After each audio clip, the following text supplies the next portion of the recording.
So welcome, friends, to the Deep Roots podcast. Thank you for listening. Thank you for being a part of Chris and I talking. Richard Clinton and Chris Dearborn, and we're gonna ham it up here a little bit. Just talk about a little bit from our stories and what we feel has been an important topic, if you will, to talk about right now. And that's the idea of community, the idea of what that looks like. And Chris, you mentioned we really want to go after this community of people that have been to our weekends, for one, and the people that are around, the people that we're connected with outside of that. And to piggyback on your question of, do we need another podcast? I've wrestled with the same question. Is it needed? Is it necessary? But I think there's always something to offer. There's always more in the kingdom. So why would we not offer what we feel like God's leading us to offer as well? And I think that's kind of where we are in this. Yeah. So we'll rough our way through this. Yeah. And see where it goes. I think the kind of people that we want to listen to this are people in our community. I think the knowledge of the person who you're hearing in your ears, knowing who that person is actually really vital. The Western church has become sort of this prepackaged sort of Christianity that is kind of like marketed worldwide. Yeah. And it's almost like, for some reason, partially because of the way our society works, because of the way our economics work, we think that we need to like make everything branded and consumable by literally everyone in America, if not the world. And I see this thing happening with the church where that kind of prepackaged, branded version of church has stopped working, and it's become less helpful to the people who actually really need help. And what we see with podcasts, ministries like Ransom Heart and Zoe and The Forge, is far less qualified people, myself being one of them, picking up this message and being like, hey, I don't know everything, but I think I've learned a couple things. Uh-huh. So here, we'll bring it to our community. And what's great about that is I can get feedback. I can be sharpened, and those rough edges, those parts that are not good, can be taken off. And also I can be affirmed for the things that are good by our community. That's true. And kind of to what you're saying, Chris, I think there's something unique that I guess we can offer. Yeah, it's great to, and this isn't diminishing anything or anyone, but it's saying that we have an understanding of how to speak to the people around us. And I think that's where the heart of this is, and being able to offer what we feel like God's laid on our hearts in a way that is real, is transparent, and not trying to sugarcoat anything. We struggle through things like everybody else, but there's great need for people to be willing to stand up and lay things like this out there, and then let what happens with it happen. Not leave the outcome to us, not leave the results to us, not being tied to how many listeners do we have. Let's go check the stats and see how many people listen to this podcast, but rather just, hey, let's just do this, and why not take advantage of the technology we have? Mm-hmm. As crappy as the technology is that we're using for this, I guess it could be better, but at the same time, hopefully it doesn't sound crappy in the recording. I'm sure it'll sound, it will sound mediocre at best.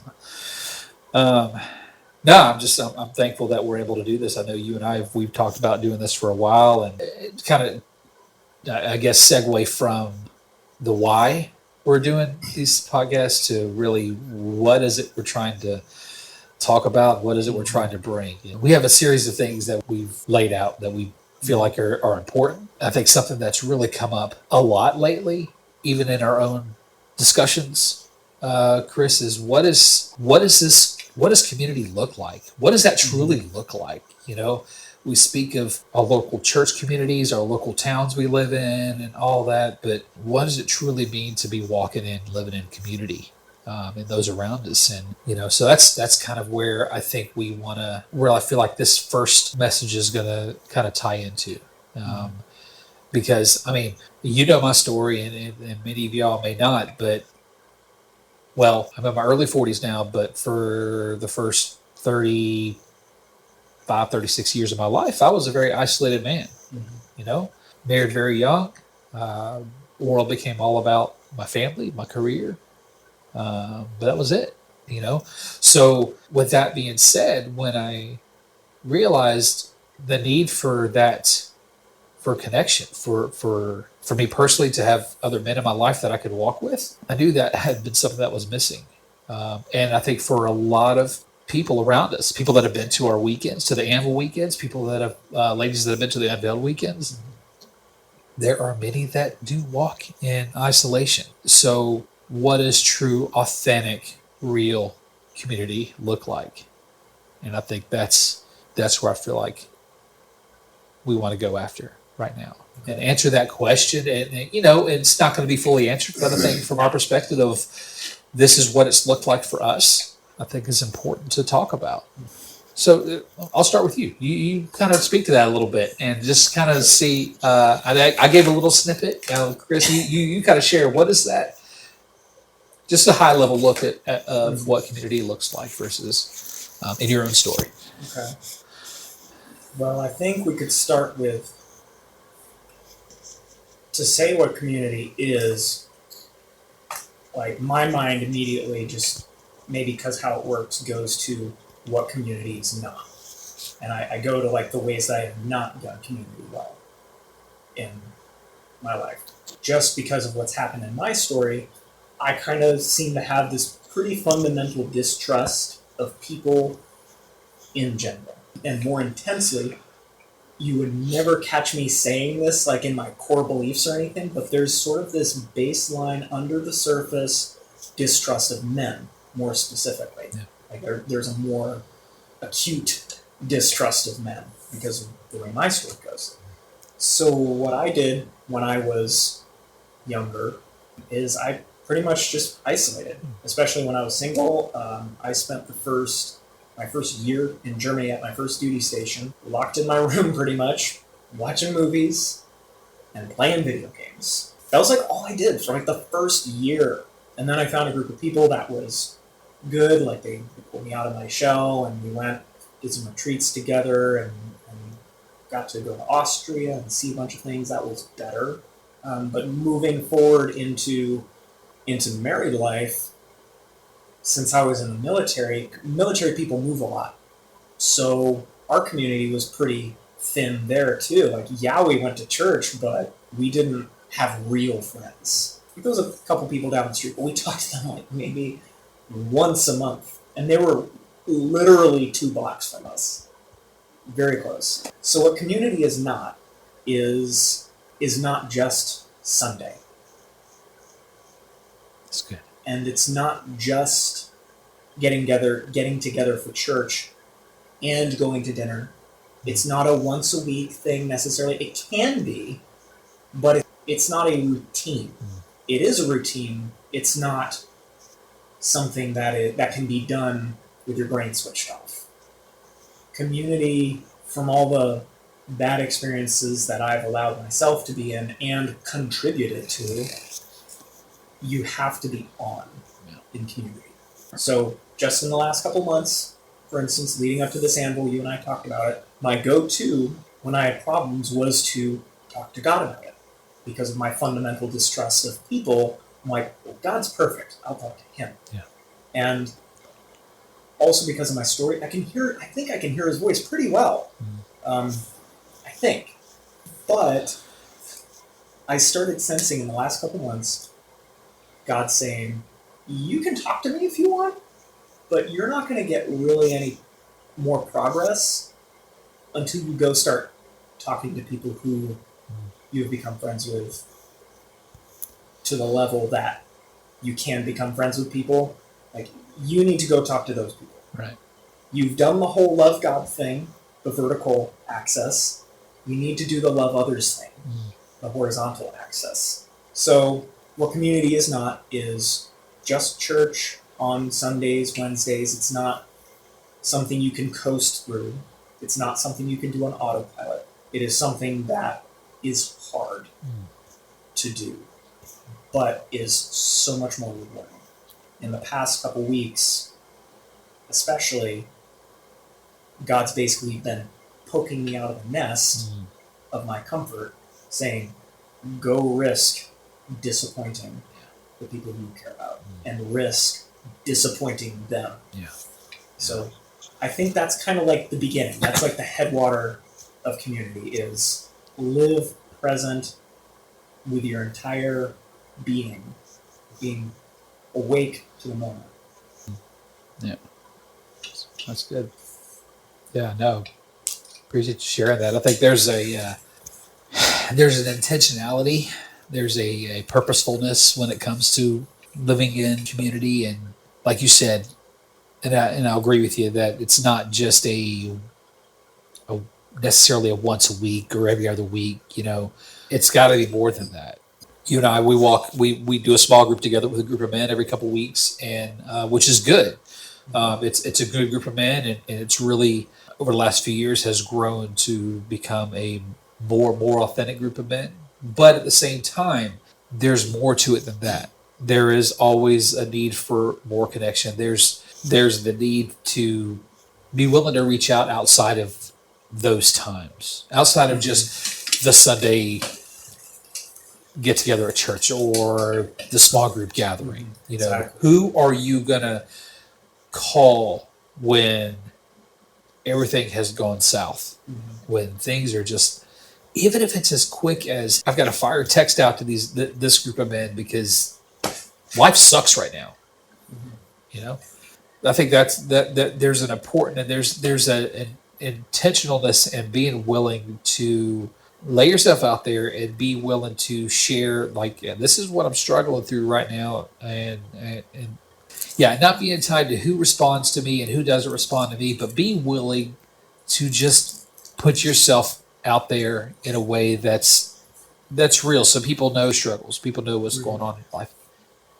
On the flip side, being willing, when someone does reach out, it's not necessarily, I mean, every circumstance is different, but how are you going to let them know, hey, I care enough about what's going on right now? Even if it's just stopping right now, I'm going to stop in the moment and truly pray over what's going on right now. That's where you begin to build what our friends at Zoe call redemptive community, where you have people that are truly that look out for one another, that will walk through whatever with one another. And I'm thankful for men like you, Chris, and friends that are on our team. We got Butch Burke, Steve Robinson, Greg Roth, Chet Fowler, Dallas Hopt, that group of men. That group of men has been I think we've, in some ways we've struggled through this. We've struggled through this community piece, right? But at the same time, I think we've also, especially this last AMA we just completed, we really, in many ways, began to solidify what brotherhood looks like, what a true redemptive community can look like. We're struggling with it. We're not perfect at it, but we've been able to establish this, yes, I'm looking out for you, you're looking out for me, type of thing. I would have you in my foxhole any day next, stand shoulder to shoulder with me, and that's how I look at it. So I want to ask you alluded to it before, so same question to you. What does community look like? And I guess this is probably a better way to put it. So question to you then, hopefully the same question. What did you think community was? And what have you found community to truly be up until now? Okay. Yeah, I think in many ways, I guess I could say for many years, I didn't have an idea what community was. For me, especially before really walking with the Lord and really getting to build that walk with Christ, a community to me, just the people that you were just around. Whether you knew each other, what was going on in your lives or not, or even if you had a snippet of a picture of someone's life. Our community for many years, for my wife and I, was spent at the ball field. We had a group of people that we just came to know at baseball tournaments, softball tournaments and such. Good people. And there was nothing against that, but at the same time there was no depth to it. Yeah. Right. And I think that was because I didn't know what that looked like. And quite frankly, I think for many, there isn't a willingness to go beyond, hey, we're going to be together at the ball field, or we may get together for this or that get together or whatever. But what I've come to really see community become is a group of people that struggle well together. For lack of a better word, you're able to know each other's faults. You're able to know what each other is going through right now. And I want to be clear, it's not necessarily every time I'm around somebody that I'm going to lay out all kinds of garbage, that I'm vomiting what's going on in my life. But it's a willingness to say, hey, we know one another enough. We trust each other enough with each other's stories. And I think that's where, like Chrissy and I, we've come to get to that place over the last couple of years that we've known each other. And right? It's still not complete. No, it's not. We're still working through it. We still struggle through it. Yeah. Absolutely. Like gosh, what was it? A few months back, like I was not feeling well after work. Yeah. Not physically. I was like really depressed. Yeah. Really angry, and it was all I could do to call you. Yeah. It was one of the hardest phone calls I've ever had to make, because it's like, man, here Richard and I have talked about this thing, and now I've got to like actually act on it. Oh no! So there's that. So friends, I think that's a good stopping point for this first episode. Chris and I will pick up this conversation on intimacy and community and what that can look like from a standpoint of walking with a group of people versus a smaller set. So we'll pick up that conversation next time on the Deep Roots podcast. And I pray this is a helpful conversation for you. I pray that you're able to take something from this and that you can look at your own lives and wrestle with the question of, am I walking in community? What does that look like in my own life? So we'll see you next time on the Deep Roots podcast and look forward to talking with you again then.